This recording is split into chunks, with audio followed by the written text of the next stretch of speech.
हमें आशा है कि इस वीडियो से आप विशेष लाभ उठाएंगे।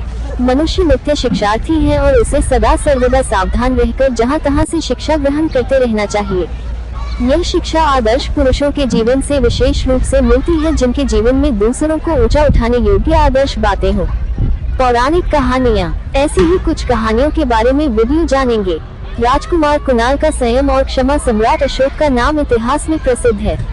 उनके एक पुत्र का नाम कुणाल था।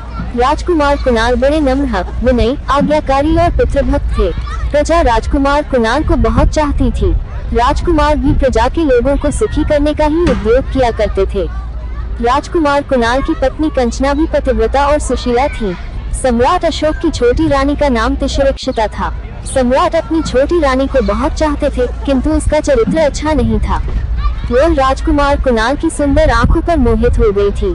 राजकुमार अपनी सौतेली माता का आदर अपनी माता के समान ही करते थे, किंतु उससे तिष्यरक्षिता को संतोष नहीं था।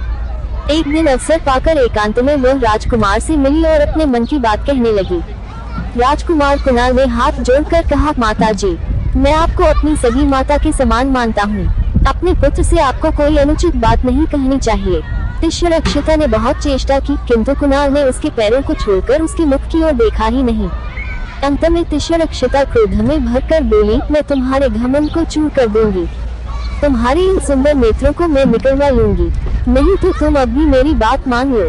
कुणाल ने कहा, माता जी, मुझसे पाप नहीं होगा। वैसे आप जो दंड देंगी उसे मैं माता का उपहार समझकर स्वीकार करूंगा। इतना कहकर कुणाल वहां से चले गए। तिष्यरक्षिता क्रोध से पागल हो गई। उसी दिन से वह राजकुमार कुणाल से अपने अपमान का बदला लेने का अवसर देखने लगी। संयोगवश तक्षशिला के पास कुछ शत्रुओं ने उपद्रव किया। सम्राट अशोक रानी तिष्यरक्षिता की सलाह के बिना कोई काम नहीं करते थे। रानी ने सम्राट को सलाह दी कि शत्रुओं को दबाने के लिए सेना के साथ राजकुमार कुणाल को तक्षशिला भेजना चाहिए। सम्राट ने कुणाल को तक्षशिला भेज दिया। राजकुमार की पत्नी कंचना भी अपने पति के साथ गई।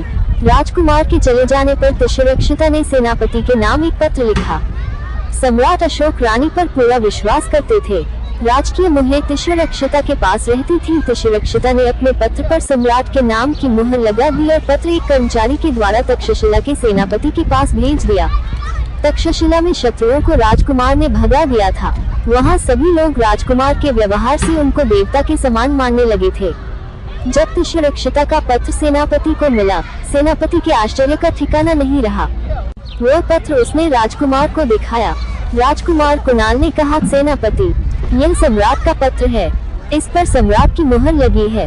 आप सम्राट की आज्ञा का पालन करें। सेनापति ने कहा, राजकुमार, ऐसी कठोर आज्ञा का पालन मुझसे नहीं होगा। सम्राट ने पता नहीं कैसे आपकी आंखें निकालने की आज्ञा दे दी।